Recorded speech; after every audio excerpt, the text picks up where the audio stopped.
Hey there, Sin Speak fans. Today, we're talking about a true classic of the crime genre, The Usual Suspects. Now, let me start off by saying, if you haven't seen this movie yet, what have you been doing with your life? I mean, seriously, have you been living under a rock? Or maybe just avoiding it because you can't handle the suspense? Well, either way, you're in for a treat with this one. The Usual Suspects follows a group of criminals who are brought together for a heist that goes horribly wrong. They're all arrested and put in a lineup.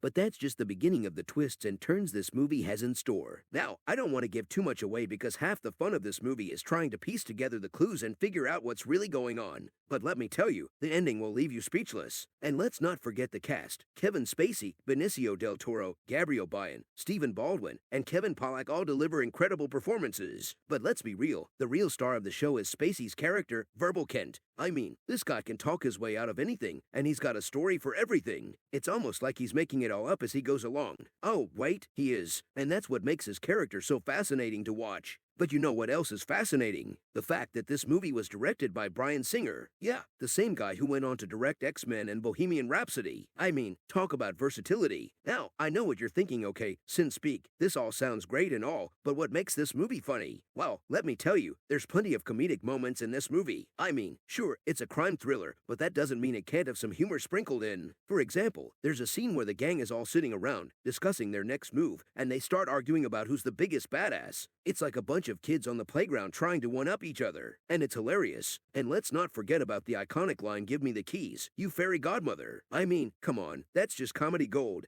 But of course, the real humor in this movie comes from the fact that you think you know what's going on, but you really have no idea. The whole movie is like a giant joke that's just waiting for the punchline. So, if you're in the mood for a movie that will keep you on the edge of your seat, make you laugh, and then leave you in shock, then The Usual Suspects is the movie for you. And if you've already seen it, well, then you know what I'm talking about. In conclusion, The Usual Suspects is a classic crime thriller with a twist that will leave you reeling. The performances are top-notch, the direction is impeccable, and the humor is unexpected but welcome. So, grab some popcorn, settle in, and get ready to be entertained. And as always, thanks for tuning in to Sin Speak.